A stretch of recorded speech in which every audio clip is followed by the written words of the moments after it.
this in textbook, similar questions, like when you, last time when I was going through chapter 7, I mentioned that electrical field strengths, electrical charges, we can calculate using different methods.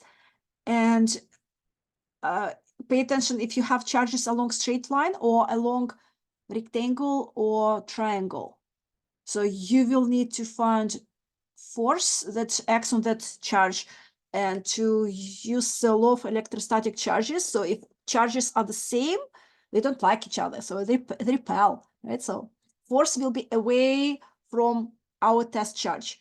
If you have opposite, opposite charges attract, the same charges repel. So if you will see the charges are opposite, so force will push our test charge away. If and opposite charges towards, okay, so you will need to make diagrams. So don't try to put formulas and calculations. So whenever you solve any physics problems, you try to write what is given, what is required, formula, and substitution. So reminder, so textbook you have on chat at the beginning of the course. So Mr. Christopher was posted link. Okay, on Google Classroom. One of the first links. Okay, just I will stop sharing. I will open that file.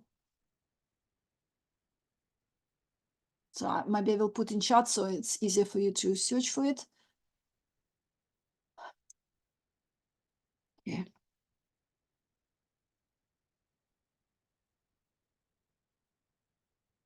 Okay, it's better to submit your test as soon as possible. So midnight today is probably good.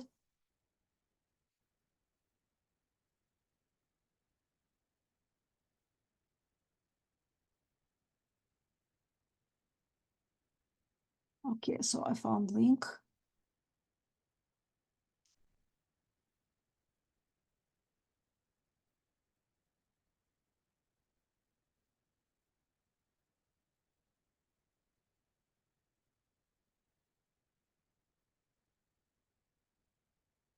Okay, that link is too short. I think it's, yeah, I need to change. I will upload again. Okay.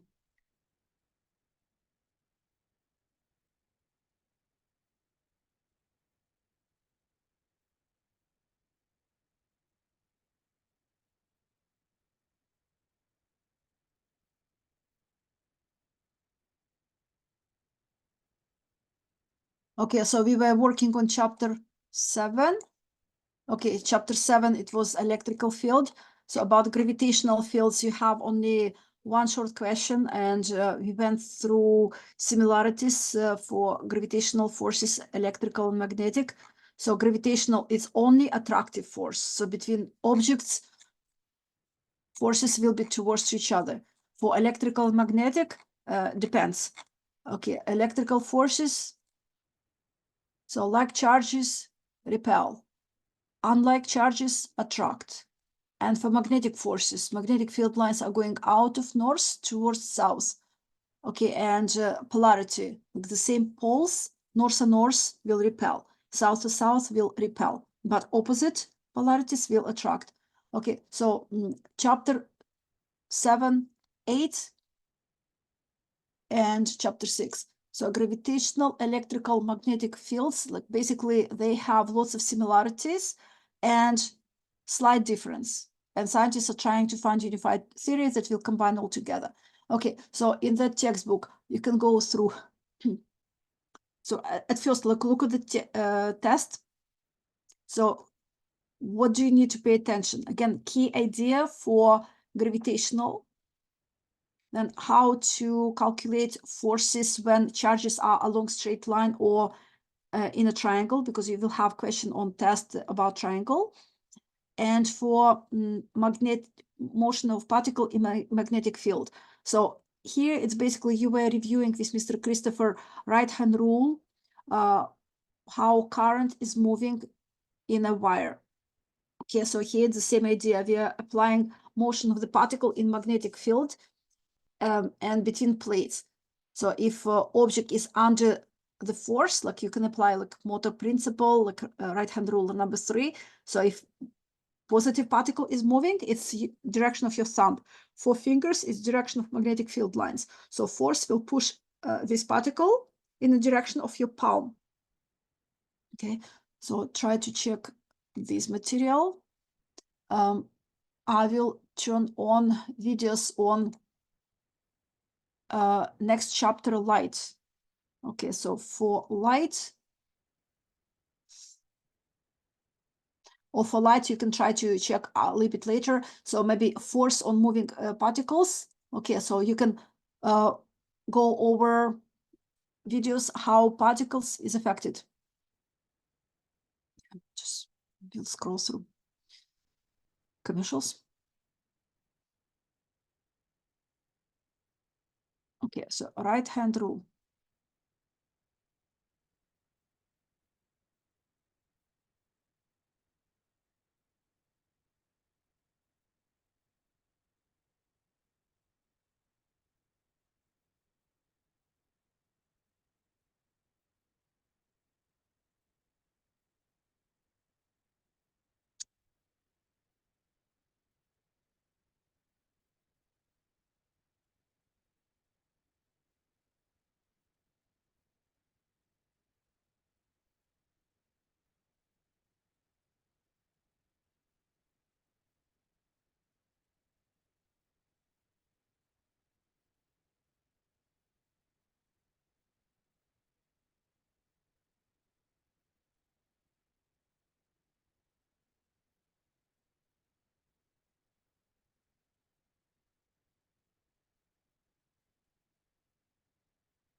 Oh, you know what?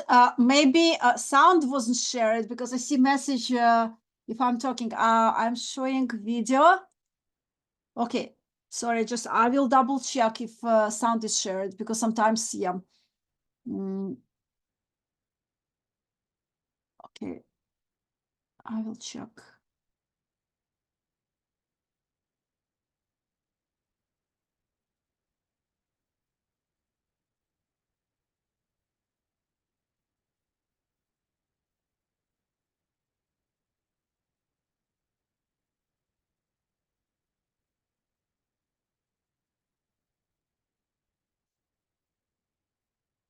One second. I have too many screens open.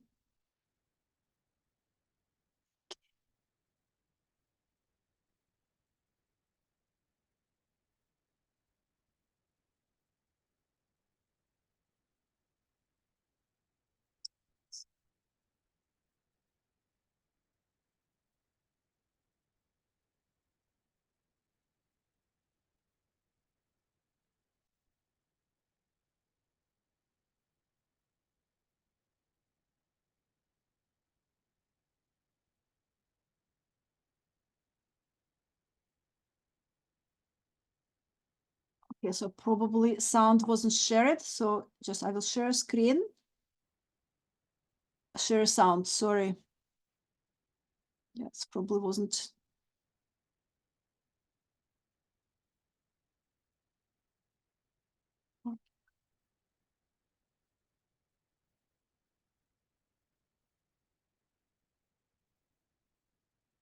Okay, so let me know if sound will not work.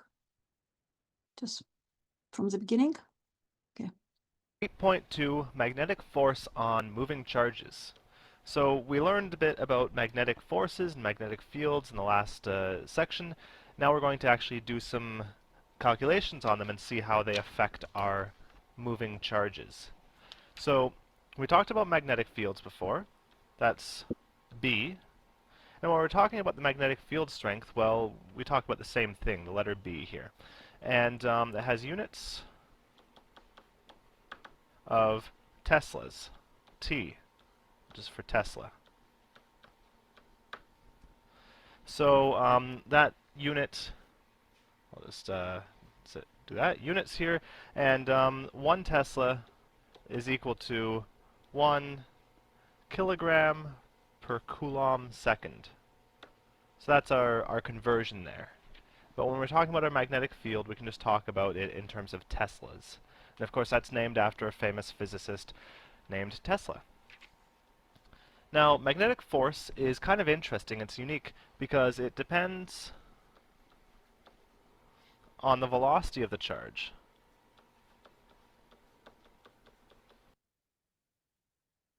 The Marks Boxing Week event is on now. Visit Marks or Marks.com. Something big is launching on Paramount Plus. Did he say lunch? No, I said launch. It's the superhero event of the year. This is incredible! Oh, yeah. Paw Patrol, rated PG, now streaming on Paramount Plus. Okay, commercials. Basta.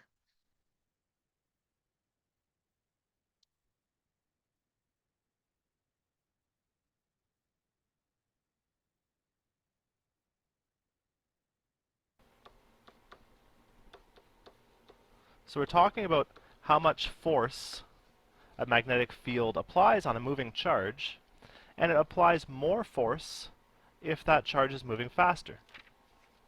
So this is unique.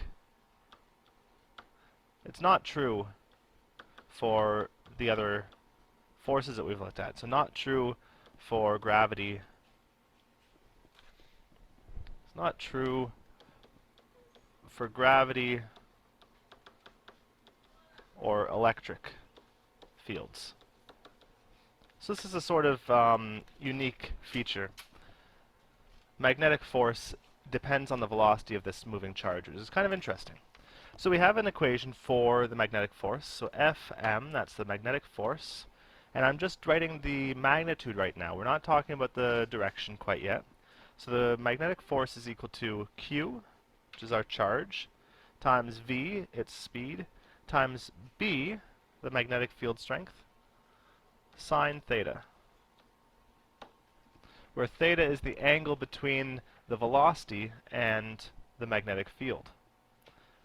So again, this is interesting because we've got v, we've got sine theta. If we looked at the other equations that we had for field strength and for the force from those, we only had, it would look something more like just QB. But now we've got the v and the sine theta thrown in there as well. Okay, so to figure out the direction of this force, we have yet another right-hand rule. So this is your third right-hand rule so far, number 3. And it's just below. I'm going to say one more thing before we actually look at it. The direction is always perpendicular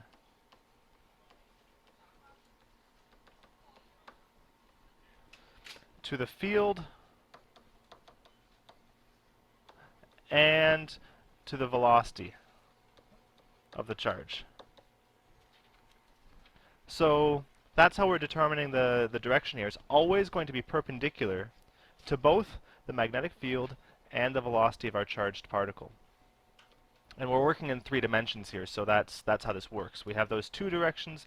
The third one is going to be perpendicular to both. So the right-hand rule for a moving charge in a magnetic field says that if you point your right thumb in the direction of the velocity of the charge and your straight fingers in the direction of the magnetic field, then your palm will point in the direction of the resulting magnetic force. Okay, and so we've got a few pictures over here. I mean, focus on this second picture here where we're talking about the hand. You can see that the thumb is pointing in the direction of the velocity of this charge, and the fingers here are pointing in the direction of the magnetic field, and then the resulting force is this direction, towards your palm. Now that's true, that's the resulting force on a positive charge. And of course a negative charge will get the opposite direction. We always talk about the force on a positive charge. Okay, so that's how we do this. Now, if you really looked at this, you would see that you could use your old right-hand rule and not use this palm thing if you wanted. You could stick your fingers along the direction of V, curl towards B, and you'll see that the force is in the direction of your thumb. If you don't understand what I'm saying, that's fine. Just use the rule that's there. But I'm just trying to say that these right-hand rules, there ends up being a few different ways you can look at them. Okay, do ask me in class if this doesn't make sense to you, because the right-hand rule can be a tricky thing to get around. Alright, so we've got a few problems here. The first problem says that the electron shown at the right here moves at a speed of 54 meters per second through a magnetic field with a strength of 1.2 teslas. The angle between the electron's velocity and the magnetic field is 90 degrees. Assume the electron's charge is negative E, which is negative 1.6 times 10 to the negative 19. What is the magnitude of the magnetic force on the electron? Well, we have an equation. Fm is equal to QVB sine theta. And I think we have all those values. Let's see. Q is negative 1.60 times 10 to the negative 19. And V, the speed is 54 meters per second. And B, 1.2 teslas. And our angle is 90 degrees. If we put all of those values in there, we should get a magnetic force of, well, I'm going to drop this negative sign for a second because we just are interested in the magnitude. You'll notice I put negative 1.6. It would give me a negative answer, but I'm just giving the magnitude. 1.037 times 10 to the negative 17. And we're talking about force here, so this is units of newtons. There's our answer. Now we want to use the right-hand rule to determine the direction of the magnetic force. So I want you to do this. I want you to try this right now. You stick your thumb in the direction of V. So thumb is in the direction of this green arrow here. Your thumb is pointing straight up. Okay. Now your fingers are going to point in the direction of B. So your fingers are pointing in this direction to the right. And now the force on a positive charge is towards your palm. So that would be into the page. Now remember, we've got a negative charge here, so it's going to be the opposite direction. So if you're with me here, that means that our force should be, so the direction is out of the, sorry, out of the page. And that's because it's a negative charge.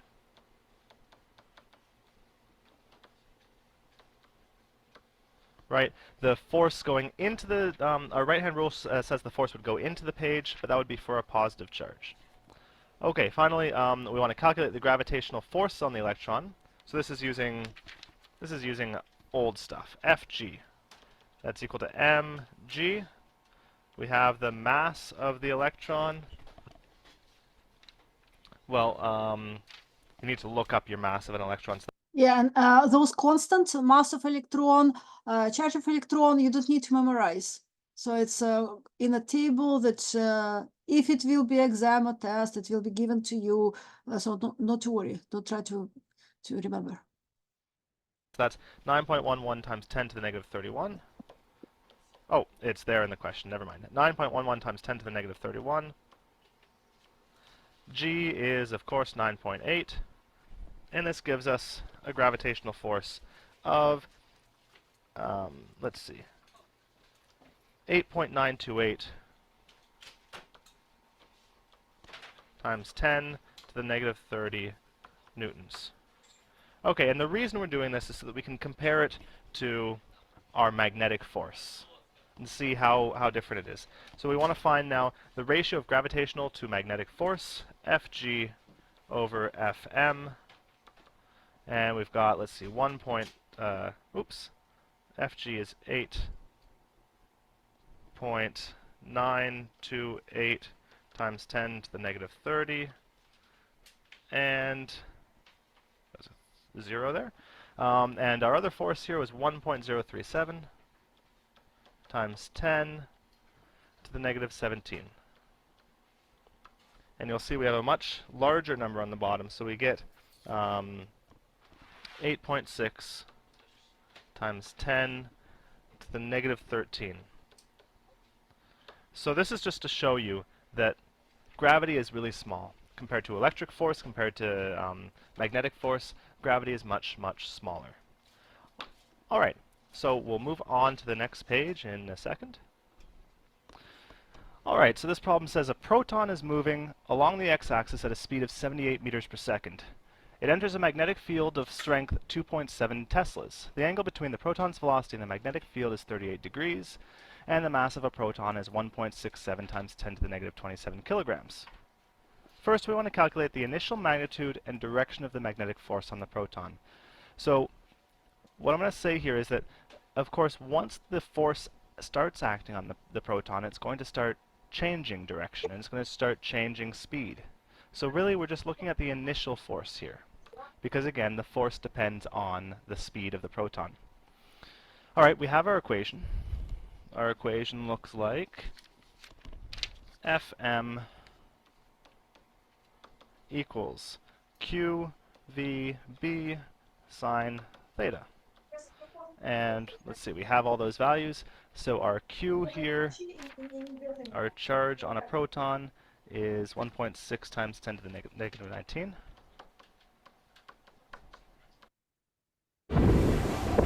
Initial. I've been thinking about it. Will you marry me?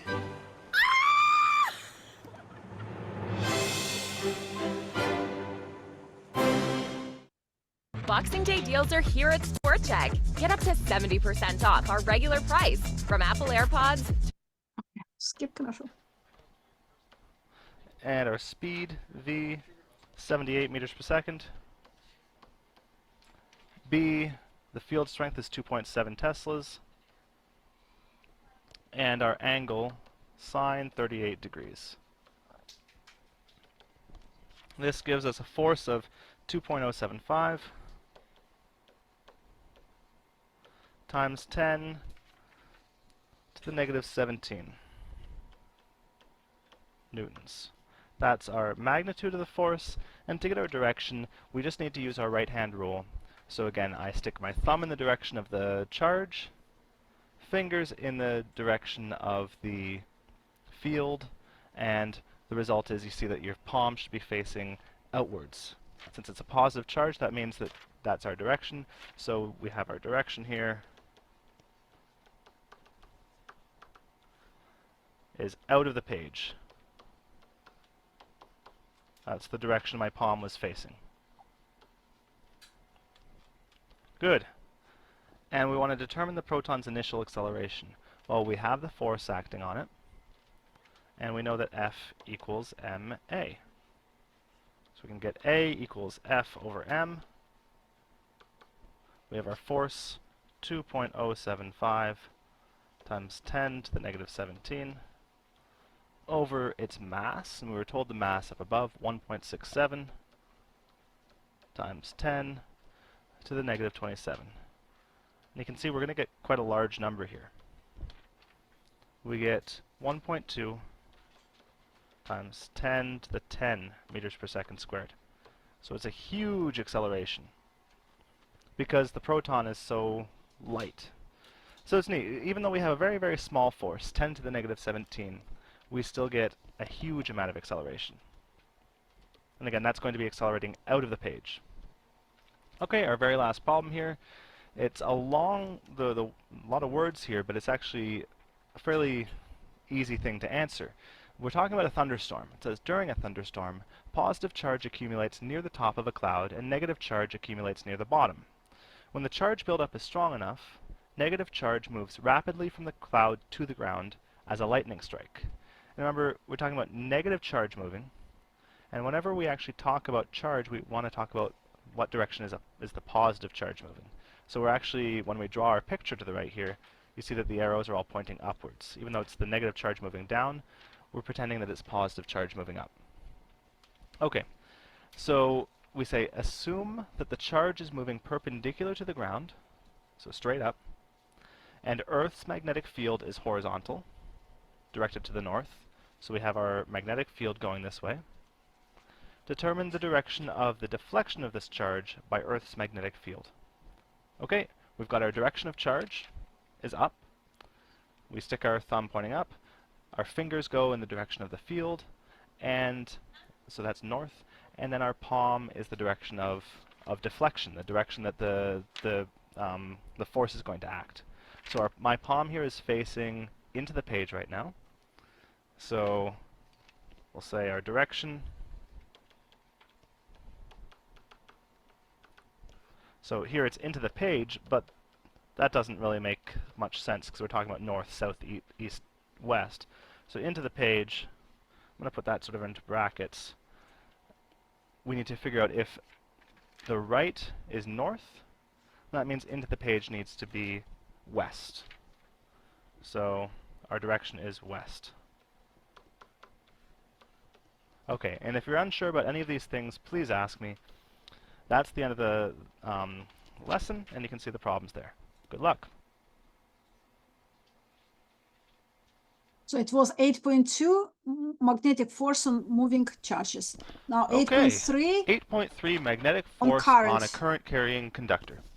So last lesson we saw what kind of magnetic force we would have on a single charge, and now we're talking about if we have a wire and we've got current flowing through that wire, what kind of magnetic force will we have on that thing? And of course, when we have current flowing through a wire, it means that we have a bunch of charge on that wire that is moving. And remember, for a moving charge, it matters how fast it's moving. That's our equation.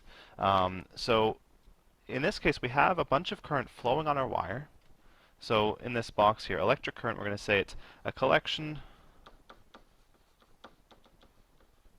of charges moving together.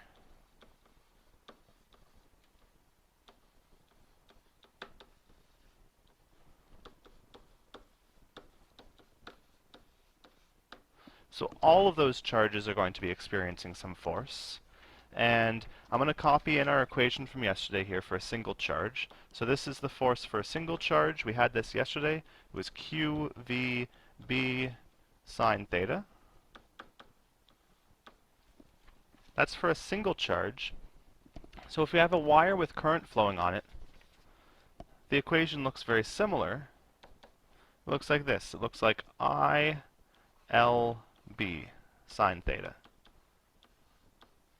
where I is the current. I'll put that over here.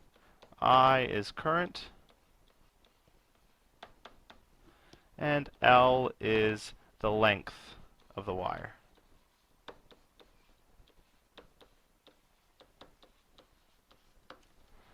And your textbook shows the derivation for this equation. It comes directly from our QVB sine theta. You can see that the QV has turned into IL, and that just means that if we want to look at the charge times its speed, well, it's the same as looking at the current times the length, because the length, the current times the length, we'll look at how much charge we have over that whole length and its speed. So, so they're very related equations. Okay, and just like with the last lesson, we have the need to determine the direction separately using the right-hand rule. And it's not a new right-hand rule. This is the same as the last one. So again, we have the thumb goes with the current. So in the last lesson, your thumb pointed in the direction of movement. Now it points in the direction of the current. So still the movement of the charge. And your fingers are with the magnetic field.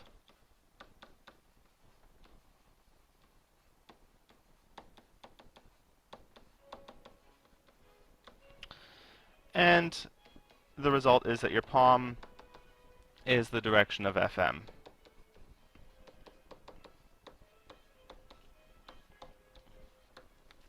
Just like that. Okay, so we have a few problems. This is going to be a short lesson because it's really the same formula as yesterday. Here we have a piece of wire 45.2 centimeters long with a current of 12 amps. The wire moves through a uniform magnetic field with a strength of 0.3 teslas. We want to calculate the magnitude of the magnetic force on the wire when the angle between the magnetic field and the wire is, and we've got ABC. First one is 0 degrees. Well, our equation here is FM is equal to ILB sine theta. And let's see, we've got our current is 12. The length of the wire is 0.452 meters.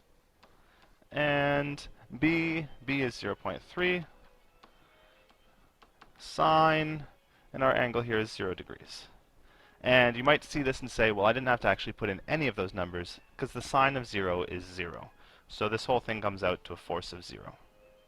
So 0 newtons, that's our answer here.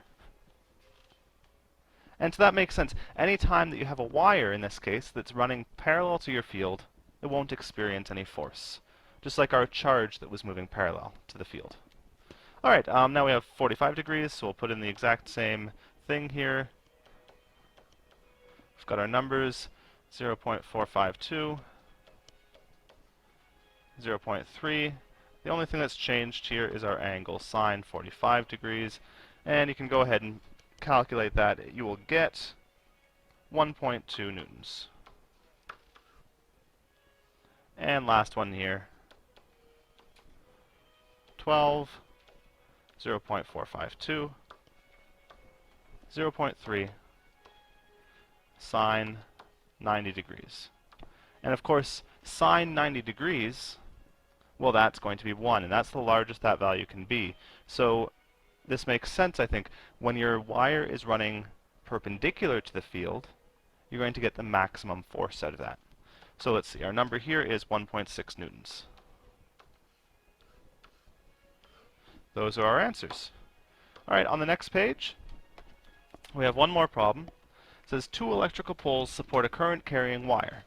The mass of a 2.5 meter segment of the wire is 0.44 kilograms, and a 15 amp current travels through it. The conventional current is due east, horizontal to Earth's surface. And Earth's magnetic field is 57 microteslas and is oriented due north horizontal to Earth's surface. This bit here where we say horizontal to Earth's surface, it's necessary so that we understand exactly, we can't just say it's going north, it needs to be north horizontal to the surface.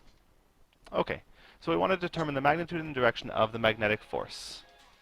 Well, we have our equation here. Fm is equal to I LB sine theta. And we've got our current here. Current was 15 amps. L, the length is 2.5 meters. B is 57 microteslas. And so that's one piece you need to know how to do here, is how to work with micro. So micro, I can put here 57 times 10 to the negative 6. That's what micro is telling me. It's the next one down from milli. Okay, so we have 57 microteslas, and then we have our angle. Sine of, and our angle was, let me just see here. Oh, right, so we've got due east, due north. So our angle between those two is going to be 90 degrees. This gives us 2.1 times 10 to the negative 3 newtons. That's our force. The next one says calculate the gravitational force on this thing. Well, this is, again, this is nothing new. You know how to do this. Fg is equal to mg. We had our mass was 0.44 kilograms. 9.8. This gives us 4.3 newtons. And the reason this is here is just to show you that we keep on saying magnetic force is so much larger than gravitational. Well, in this case, the magnetic force is quite a bit smaller than the gravitational force. So it always, of course, depends on the situation. Okay, and we're nearly done the lesson. The last bit here is just about one of the applications of this, of having a magnetic force on a current-carrying conductor. And that application is a loudspeaker. We've got a picture of that below. And the way this works, basically, is that we have a permanent magnet. So you can see here the permanent magnet. So you can say permanent magnet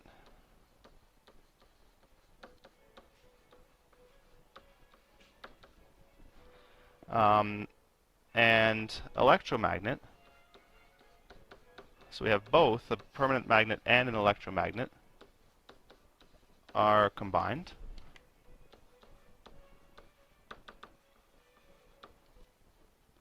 And the strength of the electromagnet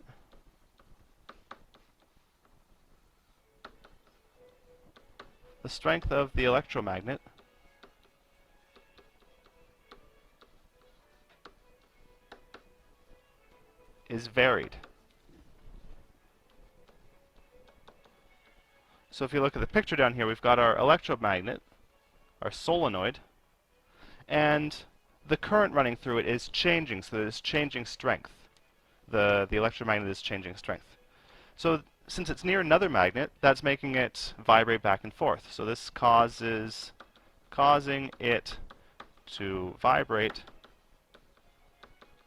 back and forth.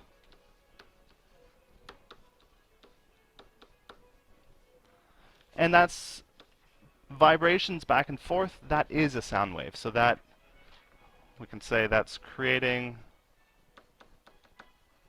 sound waves.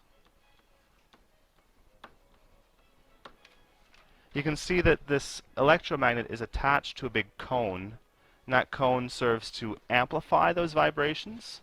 And that you might have learned a bit about that last year in grade 11 physics. But that's what's happening here. We've got this vibration back and forth, creating sound waves, and this cone sort of just amplifies that. That's how a loudspeaker works. It uses this principle, and that's it for this lesson. So, good luck and have fun. Wrap up the holidays and save up to 40% this Boxing Week at Canadian.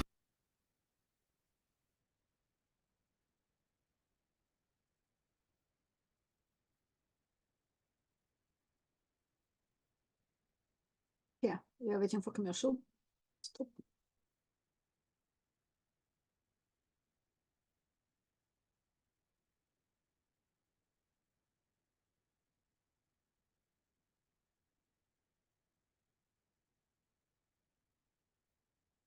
Okay, welcome to 9.1. This is the start of our new unit, Unit 4, all about the wave nature of light. And in Chapter 9, we're really going to start introducing first some ideas about waves that you should have learned in grade 11. So we'll revisit those really quickly because we need to understand what waves are and how they work before we can start talking about light and how it behaves as a wave. We're going to learn some really cool things about light in this unit, and I hope you'll enjoy it. So in 9.1, the first page here is entirely review from grade 11. So we're just going to get some terms and definitions out of the way.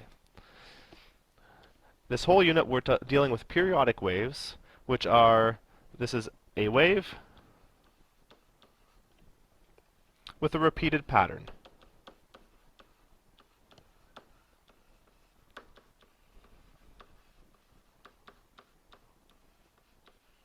And generally, we end up looking at sine waves and cosine waves. That's sort of what we look at, and that's what we see in nature. So those are the waves that we're dealing with. Now, the next term here is a wave front, and this is just, we can say this is the front of the wave. The front of a wave as it travels in time.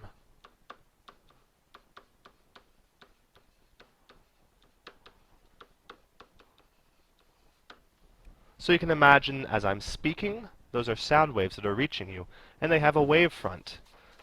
When they arrive, you hear the sound. Likewise with water waves, you can imagine the wave front is when the wave is first reaching you. Okay, those are two quick definitions. Now, we're dealing first with geometric wave characteristics. And so this is going to summarize here geometric and time-based wave characteristics. There's two sets of values we look at for waves. So for our geometric wave characteristics, what we're interested in is if we freeze time and we just look at our wave in space, and we just look at a single moment in time and look at it in space. So we have a picture here of our wave. Imagine this is on a string maybe.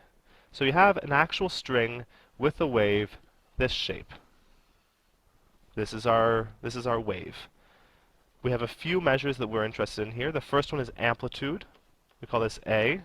And the amplitude is the maximum displacement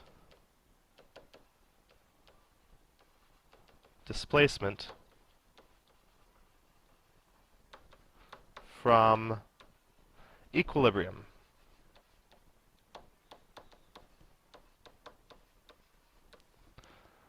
And if you don't remember equilibrium, that's this center point, this line that goes down the middle here. This is the equilibrium. That's where, if there wasn't any wave, that's where the string would be resting. So our amplitude here is the maximum displacement from equilibrium, and we can use an equation here. It's the max minus min divided by 2. Another few terms that I haven't actually even put definitions here for, but that you should remember, are the crest and the trough. So crest is the maximum points in the wave, and the trough are the minimum points in the wave. Alright, next one here is wavelength. This is lambda. And lambda is the distance in meters between two similar points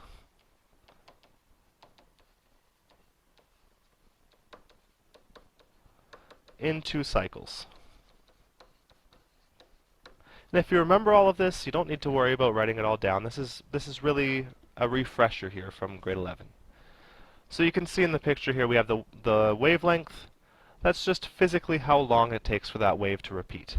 So if we take the maximum point to the maximum point, that's our wavelength. We could go from the minimum to the minimum as well, and that would work as well. We're just measuring how long the wave is, how long it takes to repeat. And that's a physical measure in meters. And the last one here, phase, is a shift in the x-axis relative to another value.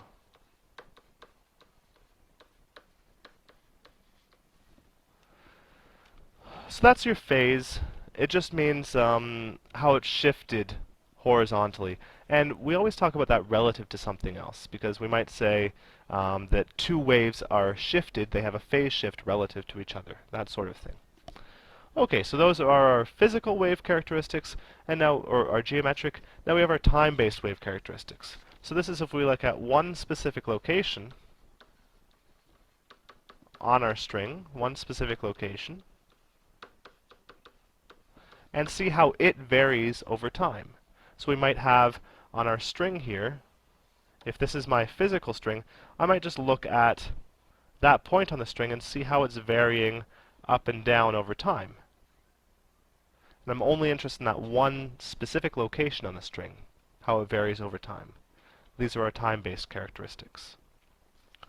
And one really important one here is period, and we give that the symbol t. And this is the time for a particle to complete one cycle.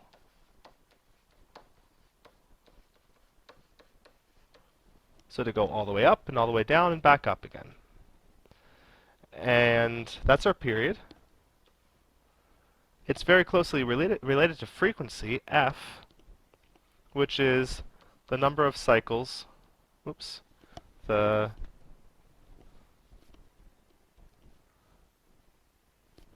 sorry, 1 second here. This is f, the number of cycles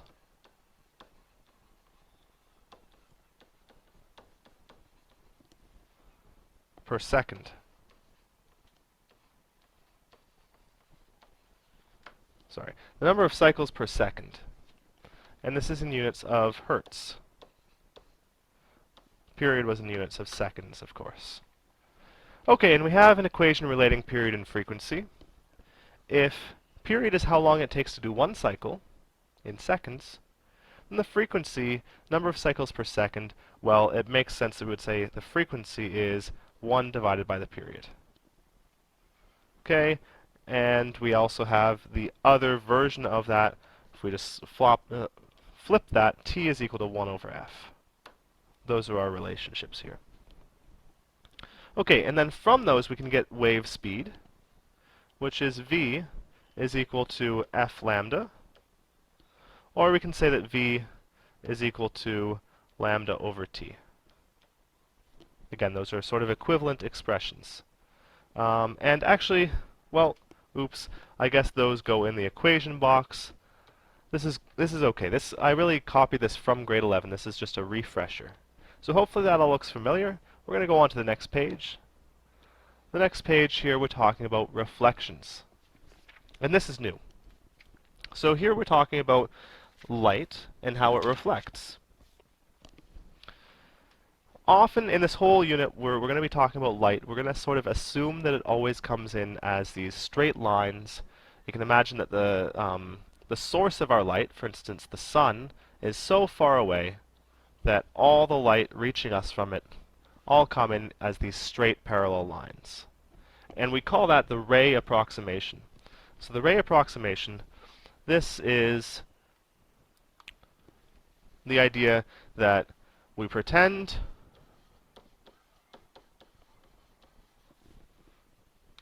that light moves in straight lines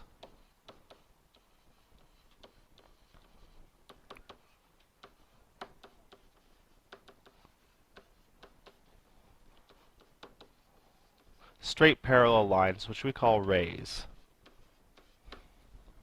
Okay, and it's a good enough approximation for our calculations. Now, the idea of a reflection, you probably know what reflection means, but here's our definition. When light hits an obstacle,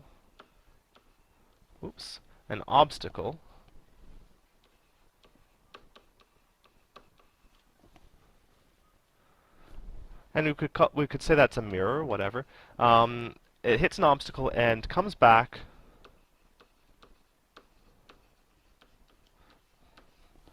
on the same side of the obstacle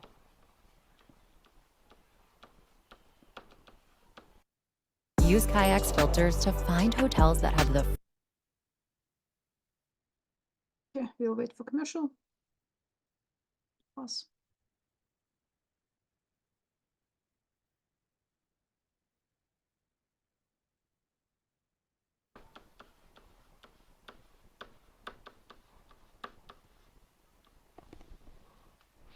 as the original ray.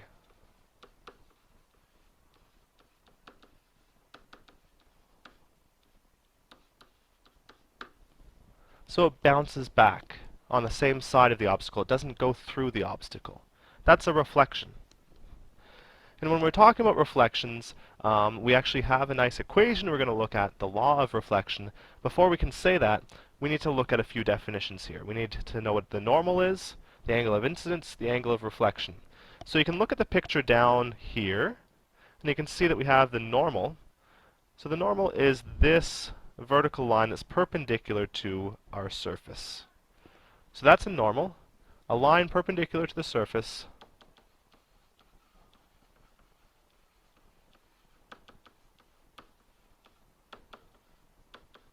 The surface of a mirror.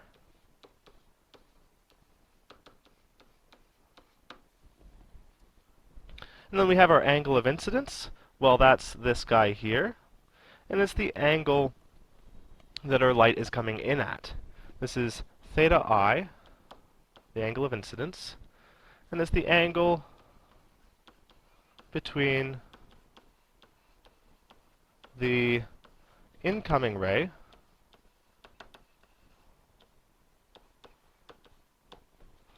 and the normal. Cool. And then we have our angle of reflection. That's this other angle here, theta r, which is the angle between the outgoing ray and the normal. Great. We've got those definitions set up. Now we have the law of reflection. This is for reflection from a flat surface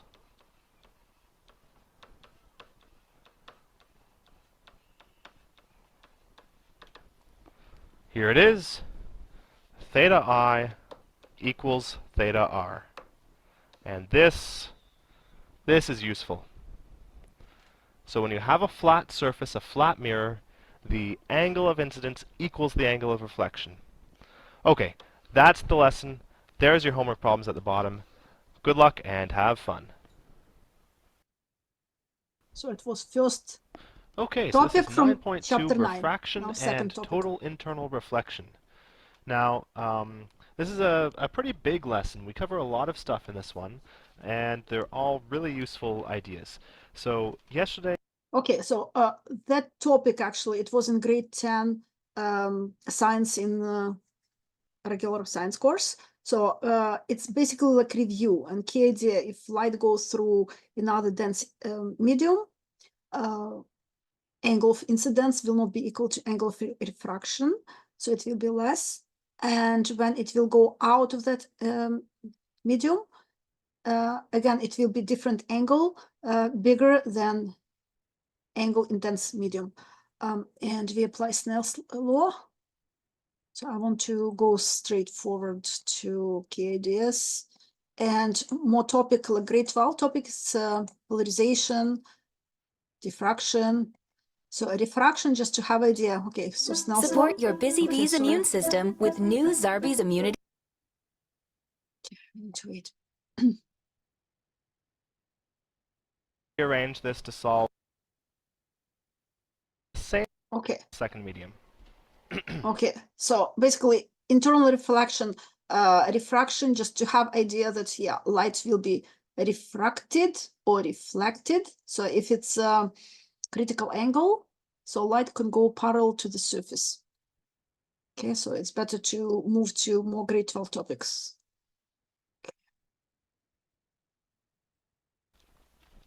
Diffraction Okay, this is interference. 9.3, diffraction and interference of water waves. In the last lesson, we talked about some things about light and how it interacts, how it diffracts in different media. And now we're stepping back a minute and talking about water waves. We are going to get right back to light as soon as we can, but first we're looking at water waves because they let us understand some things about how waves work without having to worry about the really, really small scale that light works on. So, the first idea we're talking about is diffraction. And diffraction is when a wave bends and spreads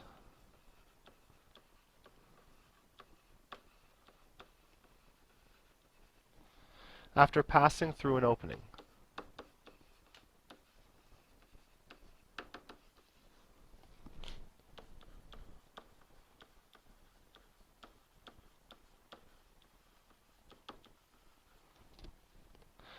And what that means is when it goes through an opening, when a wave goes through some sort of opening, like what you can see in the pictures below, it acts like a new source at that opening. It acts like a new source. So that the waves are emitted from that point again in a circle. It goes out in all directions from that point. So it acts as if the wave is being created brand new at that single point. Now the amount of diffraction that we have depends on the wavelength of the wave and the size of the opening.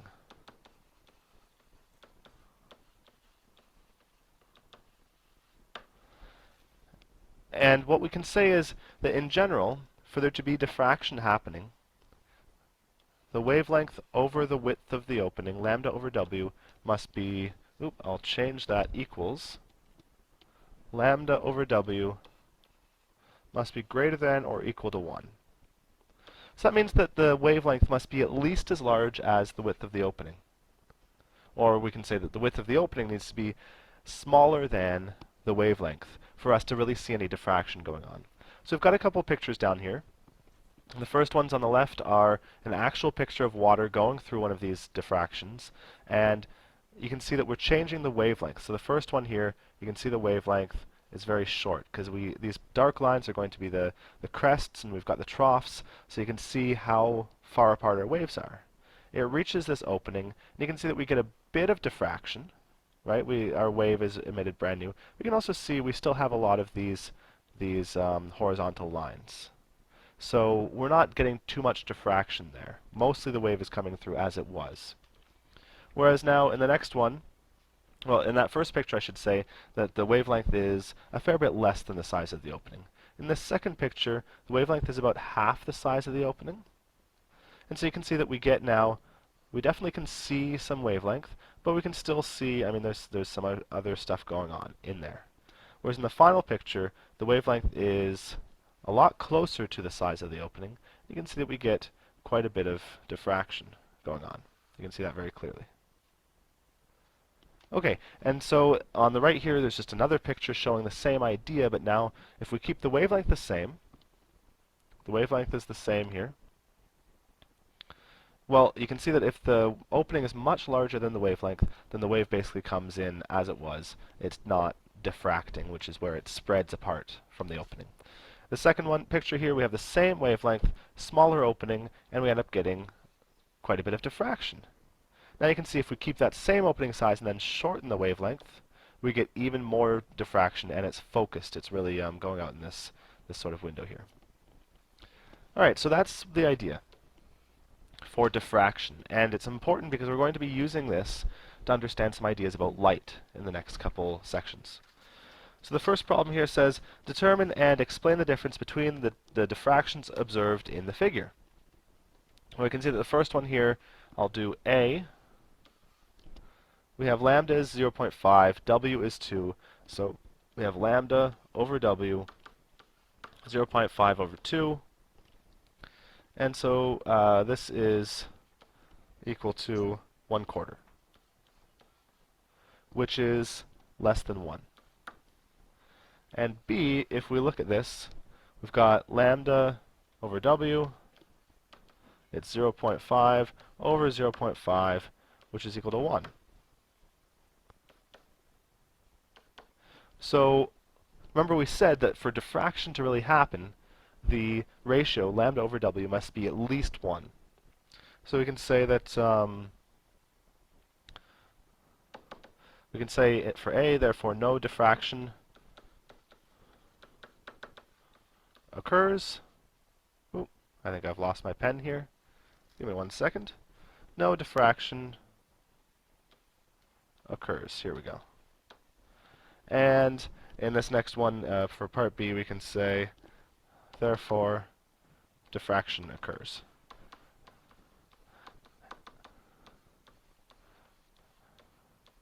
And really, the larger that ratio, the larger wavelength is over the size of the opening, the more diffraction we're going to see, if you're comparing two diffractions. All right, so that is diffraction. Our next topic here is interference. And they are connected because we're going to actually use diffraction and interference when we're understanding light and seeing how light behaves as a wave. We combine those two. So for interference, what we're talking about is when we have two signals, two waves, and they're combining. So interference is two waves interacting.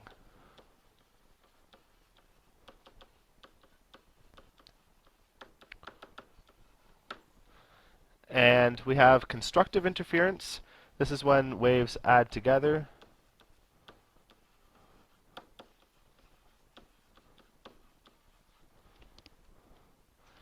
to become a larger wave. To become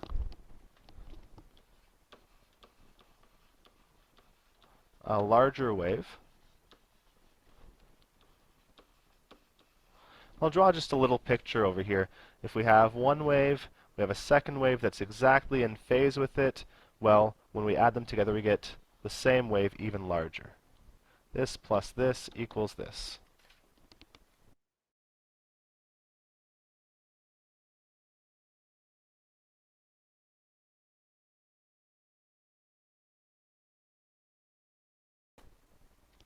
Now for destructive interference, this is where wave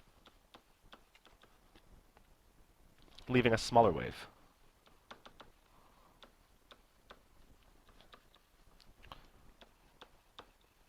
And that could be no wave at all. And so I'll draw another picture up here. If we have one wave, and then we have, let's say, the same wave but upside down, you can see that those are opposite. And if I add those two together, well, I'm going to get just a straight line. Hopefully you see that. At each point, they cancel out. As one goes up, the other one goes down. So we just get a straight line. The two waves cancel each other out. Cool. And so that's our two types of interference, constructive and destructive. And for this lesson, we're really focusing on the destructive interference. And what destructive interference can create are nodes. And a node is a point where the wave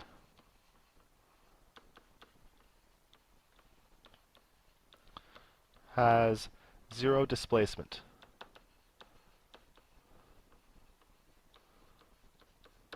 And so that means that as time passes, other parts of the wave might be going up and down, but that point on the wave stays at its same point the whole time. So that's a node. It applies mostly for standing waves, where we have a wave pattern that's repeating, and you can see if you look at a single spot, it is not moving up or down, it's just staying exactly where it is. It's staying still. So that's a node. Hopefully you remember those from grade 11. And a nodal line is like a node, but it's a whole line of that. So this is a line of destructive interference.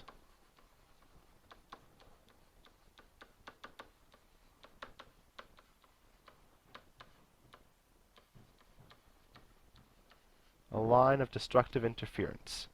And so along that line there's going to be zero displacement.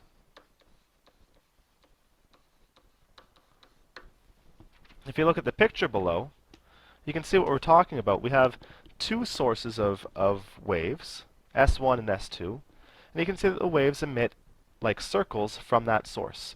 That's always how our waves are going to look. The waves are always going to go out in circles from our sources. So we have S1 and S2.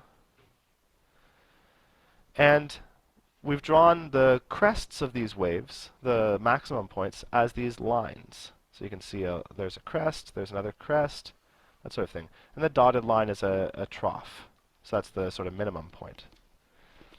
And you can see then at all the dark points, here, here, here, all of these points, that's where the crests or the troughs line up from the two waves, where they overlap. But all the circles, all the empty circles, like this one and this one, all of these guys, are where the crest from one wave overlaps with the trough from another one. That means they cancel out. And we get a node. And you can see if I draw a line connecting all of these nodes, I get a nodal line. And I get another nodal line here, and another nodal line here. And so these are our nodal lines. And on the next page, we're going to talk about counting those nodal lines. So you can see if I'm going from the center, if this is the midpoint between my two sources, this would be the first nodal line. This is the second one. This is the third one. I can keep going. Here's the fourth nodal line. And notice I'm just counting in one direction. I could count 1, 2, 3, 4 in the other direction as well. Okay, so we're going to be talking about those nodal lines. They're very important, but that's the idea. That's what they look like. On the next page, we're talking about interference in two dimensions. So this is actually just continuing from the last page, because that was interference in two dimensions as well, that picture that we looked at with all the overlapping lines. We have another one down here, which is an actual picture of a ripple tank, and so it's a bit harder to see some of the details on that one, but we're going to be using that to talk about the math on this page. So these nodal lines, like I said, we can count them. So I can say here, the nodal lines can be numbered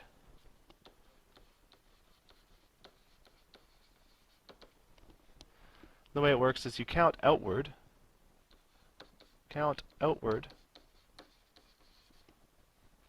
in one direction, count outward in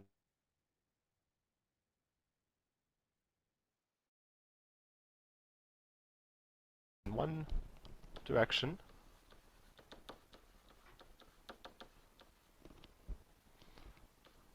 starting with number 1 closest to the middle.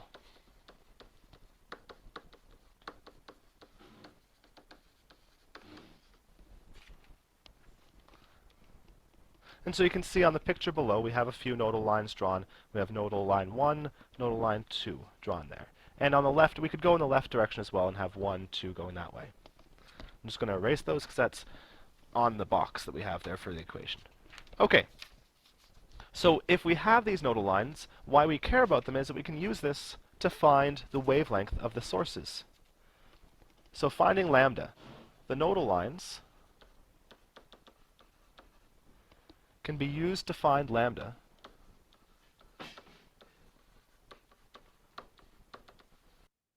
Boxing Day is on now at Hudson's Bay. Get up to 70% off.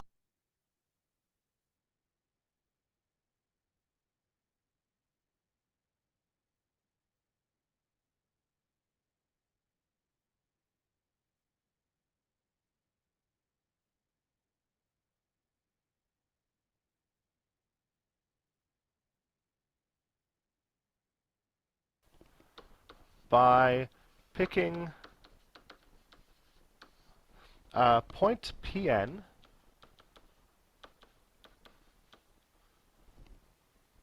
on the nth nodal line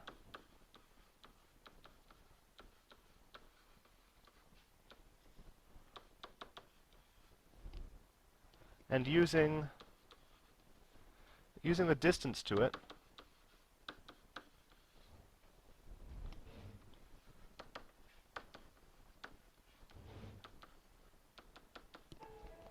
from each source.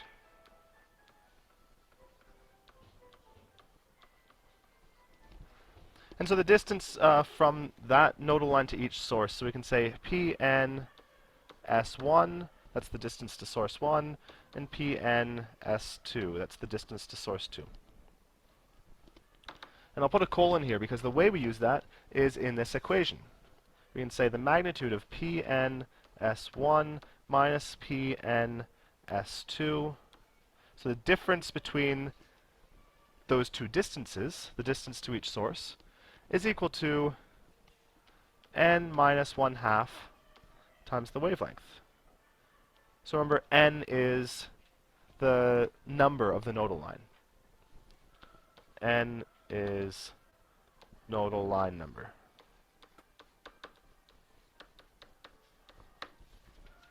Okay, and so just by doing that, we can figure out what the wavelength is. We've got a problem here, well, we'll try that. It says two identical point sources are 5 centimeters apart, in phase, and vibrating at a frequency of 12 Hertz. They produce an interference pattern. A point on the first nodal line is 5 centimeters from one source and 5.5 centimeters from the other. We want to determine the wavelength. Well, to determine the wavelength, we can say our equation, Pn S1 minus Pn S2 is equal to n minus 1/2 times lambda. You can rearrange that to solve for lambda. Lambda is equal to Pn S1 minus Pn S2, the magnitude, all divided by n minus 1/2. And now we can plug in some numbers. The distance here, we said it was 5.5 centimeters to one, 5 centimeters to the other, so 5.5 minus 5, take the magnitude of that, over, and this is on the first nodal line, it says. A point on the first nodal line, so we have 1 minus 1/2.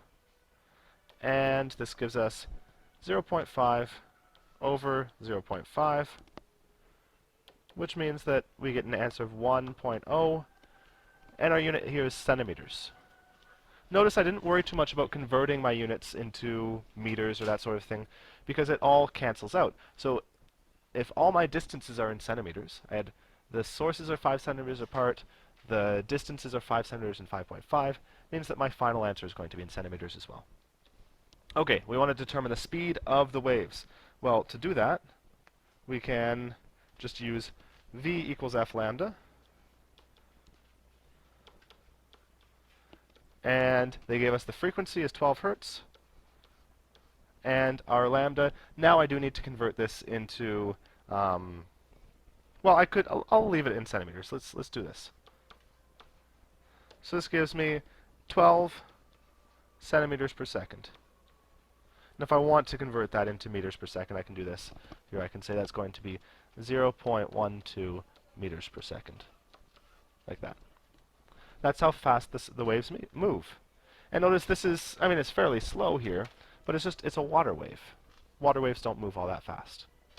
All right, last page here.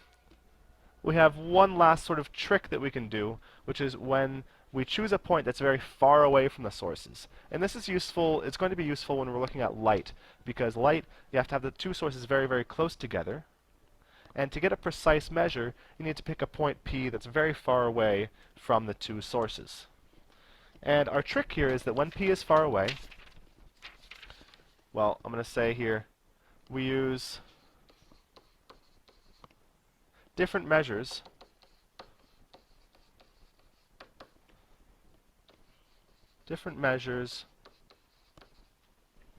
for more precision.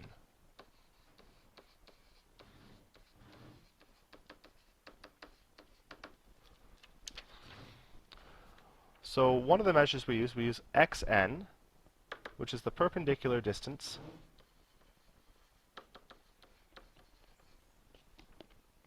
perpendicular distance from the right bisector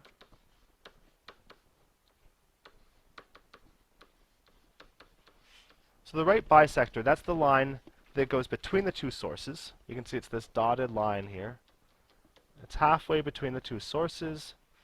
and is perpendicular to the line connecting the two sources. So that's our right bisector. And xn, that's this distance here. You see we've picked some point on the nth nodal line, and we can measure the perpendicular distance here, xn. And the other measure that we take is L, which is the distance from the midpoint between the sources.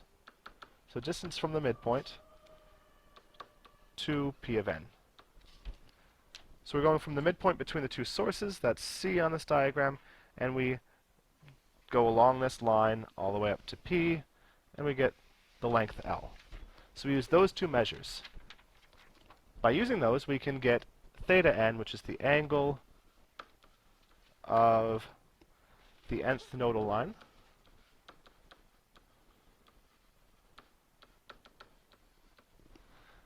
the way we get that, the equation here is sine of theta n is equal to xn over L. And that's just using pretty simple trigonometry. You can see that on the picture there. Now, why we would want that angle is that we can get the wavelength from that. We have an equation here that in your textbook you can see the derivation, how you get from our other equation on the last page to this one, but I'm just going to give it to you now. It is sine theta n is equal to xn over L. That's what I just wrote above. Both of those are equal to n minus 1 half times lambda over d. And so that's very similar to the equation on the last page. On the last page we had n minus 1 half times lambda. We're just dividing that by d. And we can use this equation now to use points that are further away from our two sources. So now we have the distance from the right bisector to a point P on the second nodal line in a 2-point interference pattern is 4 centimeters. So xn is 4 centimeters. I'll write that in right here.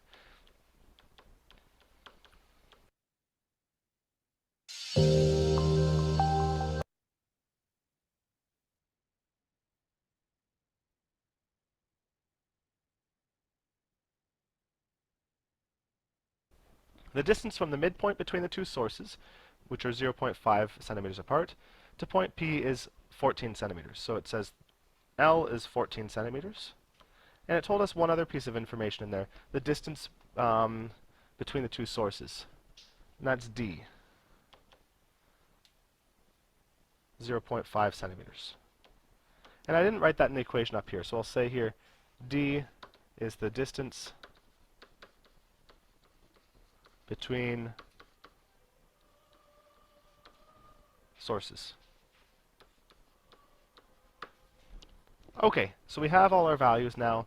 We want to calculate the angle theta 2 first, so we can say theta 2 is equal to xn over L. Sorry, sine theta 2 is equal to this. Which is equal to 4 over 14. That means that theta 2 is the sine inverse of 4 over 14, which is equal to, 1 second, 17 degrees. There we go. So that's our answer for that one. Next one, we want to calculate the wavelength. Well, now we use that equation that I just wrote above, which is to say that that xn over L is equal to n minus 1 half times lambda over d. I can rearrange this to solve for lambda. So let's see here. I get lambda is equal to xn d over L times n minus 1 half. That gives me my lambda. I can fill in some values now. We've got xn was 4 centimeters. D was, if I go up above, D was 0.5. L was 14. N, we're on the second wavelength, so n is 2. minus 1/2. And here we go, we get an answer. So we get a result of 0.095 centimeters. And that's our wavelength. There you go. That's all there is to these ones. Give it a try. I will warn you that your textbook goes into a lot more detail than I did. This is as much as I expect you to understand. I hope you enjoy. Okay, this is 9.4 with the title Light, Wave, or Particle. Okay, so this concept actually important because it's duality of light. So light could behave as wave and as a particle. Okay, so theoretical stuff. Just don't pay attention too much on calculations about main idea. Which is a good question, and the answer is not so simple. Okay, so we're talking about the early theories of light here in the time range of about 1650 to 1710. This is what we're talking about. And this was the time of Isaac Newton and a couple of the other really big famous physicists. Okay, so in 1650 to 1710, there is a debate over light as a particle versus a wave.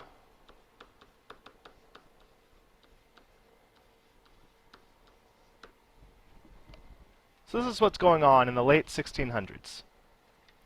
The wave theory of light, well, it started around 1665 when a guy named Francesco Grimaldi, and you don't need to know that name, this is just for your information. A guy named Francesco Grimaldi claimed that light diffracted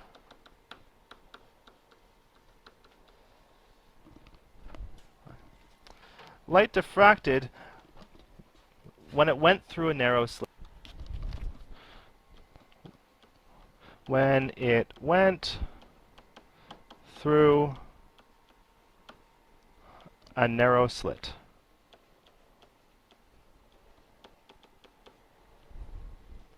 And this means, if that happens, that means that light must be a wave.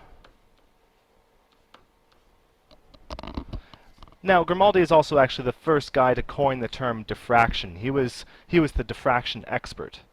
But people didn't really believe him. They weren't able to reproduce it. They said that, no, it doesn't actually look like light does refract.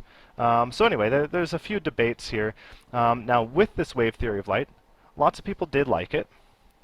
One of those guys was named Huygens, and his principle, Huygens' principle, says that all points on a wave,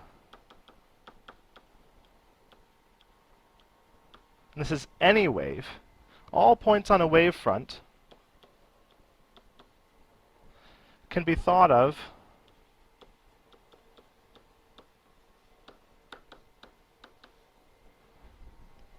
as new sources of spherical waves.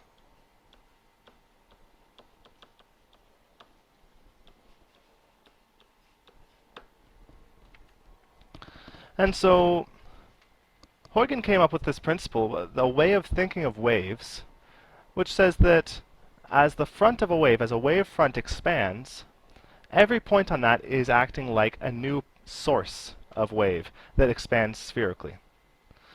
So he had this principle, and he applied it to the wave theory of light as well, and he said that this can apply, this can explain a lot of things about how light works, and we're going to look at that just below. But there were some drawbacks here. One of those drawbacks is if we say that light is a wave, usually wave needs to be in some medium. We have a water wave or a sound wave, that sort of thing. And so this requires an invisible ether, or ether, this is what they called it, an invisible ether to travel through. They thought that if light is a wave, well, it can travel through a vacuum. That means that in that vacuum there still needs to be some invisible ether that it's actually traveling through, and this was a bit of a problem because they couldn't prove that there was this ether. Okay, so that was one of the drawbacks, and another one was that waves tend to spread out.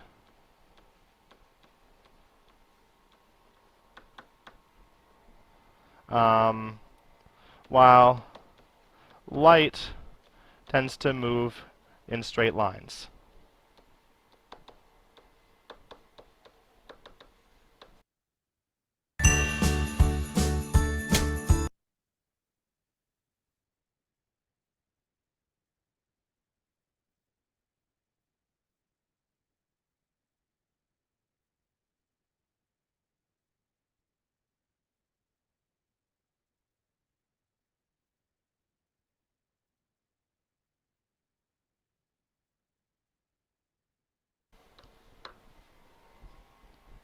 So those were the two big things that people were saying, well, maybe it isn't a wave because these are two problems. And at the same time, there was the particle theory of light. So that was the wave theory, and the particle theory was, we're going to say it was more popular at the time. More popular. And a big reason for that was that it was led by Isaac Newton. And Newton was getting famous in those days. He was doing his apple thing. Well, the apple thing is not a true story. But anyway, he was doing his gravity, he was doing his forces, he was doing all sorts of cool things. He was all about sort of kinematics, dynamics, explaining things in terms of mechanics. And he thought, hey, light is the same thing. It's just a little ball that moves around. It's a particle. And so he was leading this particle theory of light. And so this was more popular. It was also easier to understand.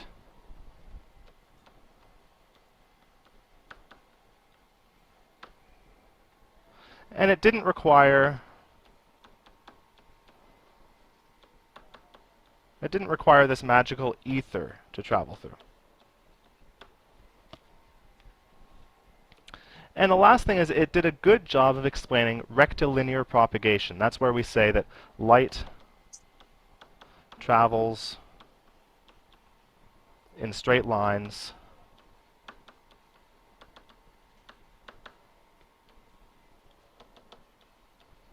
not spreading out.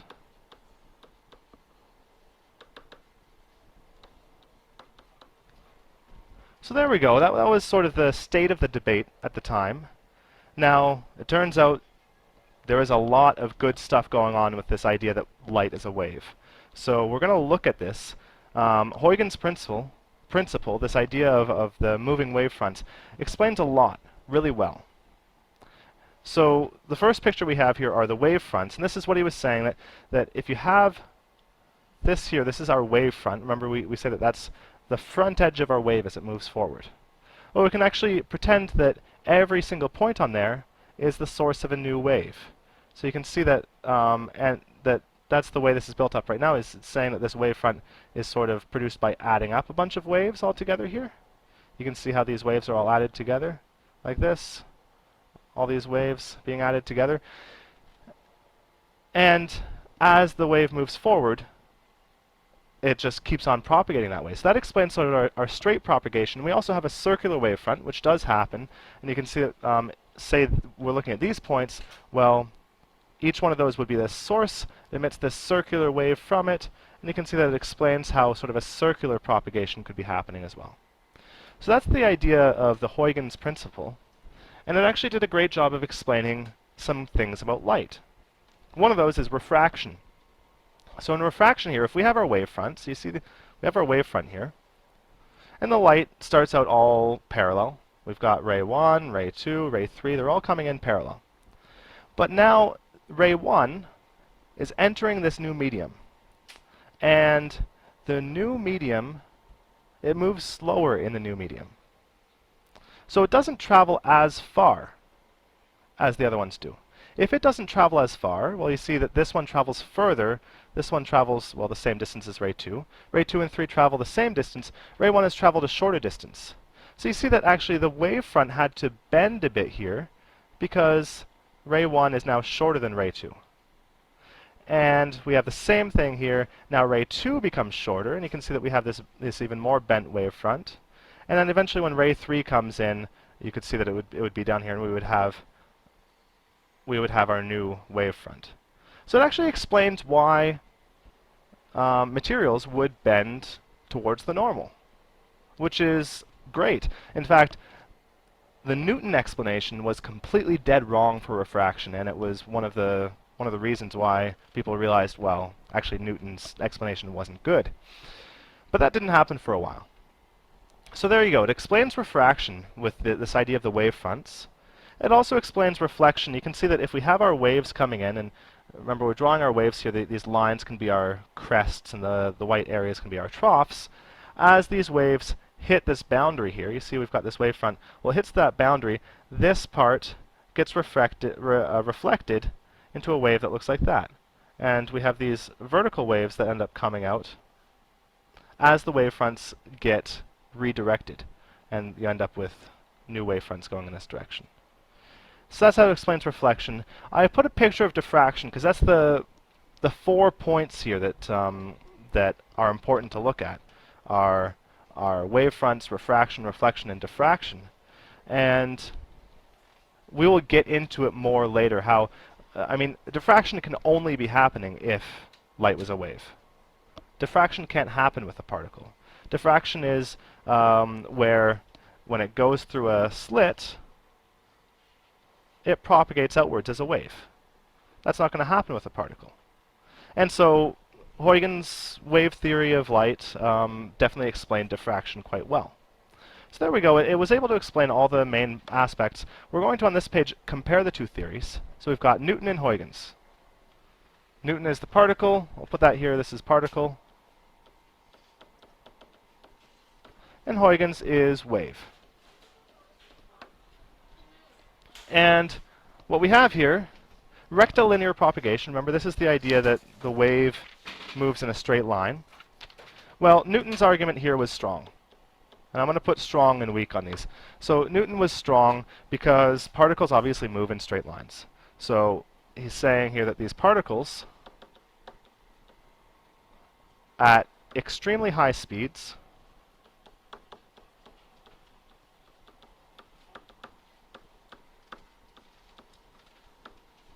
move in straight lines.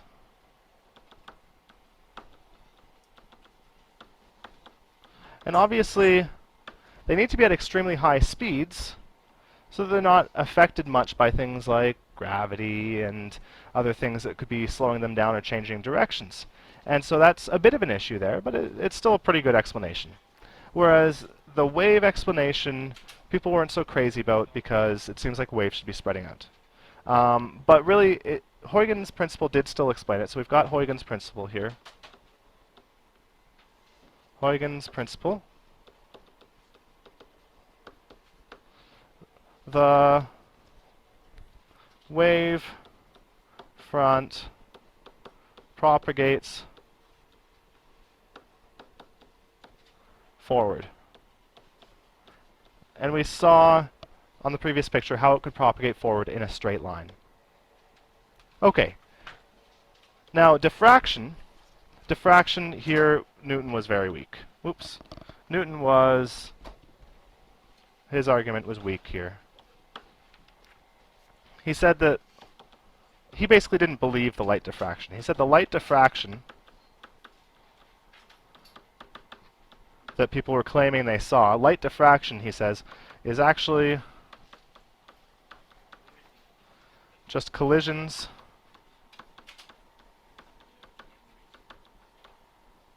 between light particles.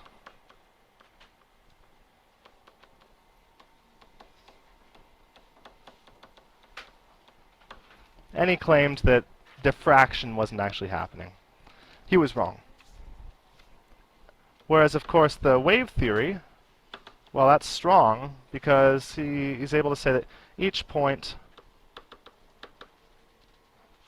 acts as a point source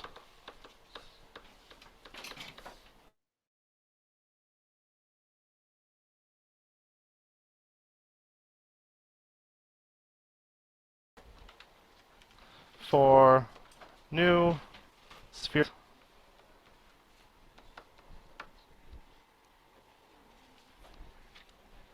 Okay, so we've got two more things to discuss here. Reflection. Okay, Newton's about argument here was reflection, refraction. Okay, it's easier just to scroll. Okay, commercial. Every organization is working to empower their business users with data. completely false. Okay, In so slower media. reflection and refraction. So some points. Okay, so you can check it out. It's 4 o'clock. Okay, so let's check. Okay, how many students are here? Okay, Hala, yes, sir. Okay, good. Okay, Hala, I will check right now if I see your test on Google Classroom because I couldn't share its screen to look on it. Okay, so Hala.